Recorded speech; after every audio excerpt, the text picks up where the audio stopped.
Hello and welcome to Mission Alive. The one thing everybody is thinking about at this time, I think, is refugees. Refugees are a problem, a concern, a worry for everyone, everywhere.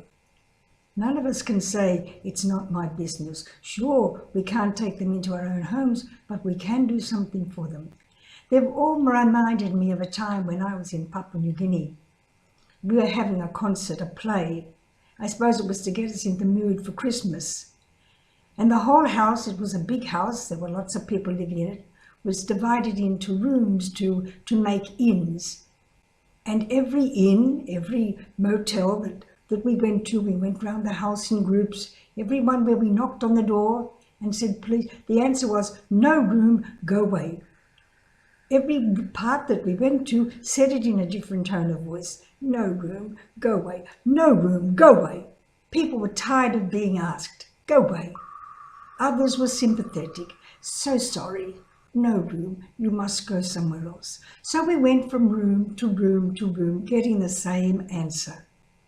Different ways, but the same words. No room. We have no room for you refugees from Nazareth to Bethlehem.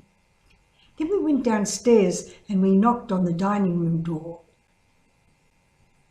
One of the young girls opened the door and she said, oh. We said, oh, we have travelled so far. We are so tired. Could you please give us a space? And she said, come in, come in. I have just prepared the evening meal. You can sit down and share it with us. I remember thinking then how beautiful it was, how lovely it was, even though we were only making a play. It wasn't really happening to us. But her warmth, her openness, her generosity, her willing to give made a big impression on me. I've always remembered that time.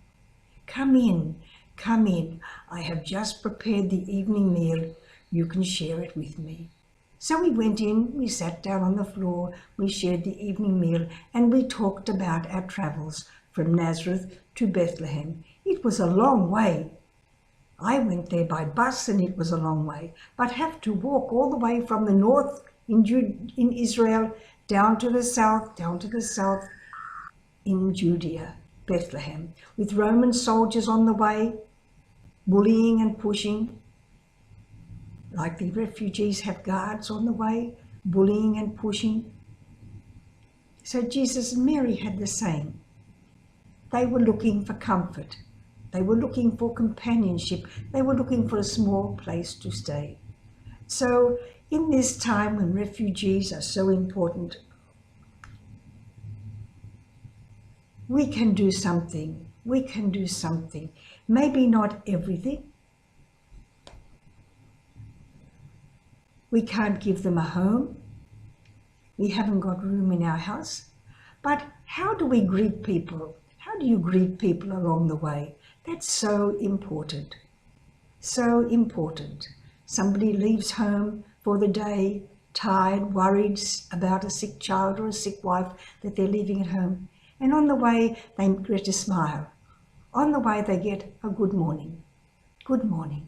Good morning. How do you say good morning? When you get to the classroom, when you get to the office, when you get to the factory, when you get to the workshop, when you get to the driver's seat, wherever you are, when you get to school. What's your good morning like to your superior, to your teacher, to your boss? Does it change their way of thinking for the day? Or does it make them grumpy for the day?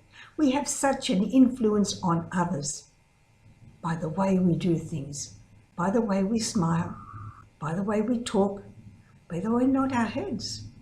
So many things we can be welcoming to others, and our welcome to others can be a welcome to the refugees in our world. Our welcome in our hearts can go to them.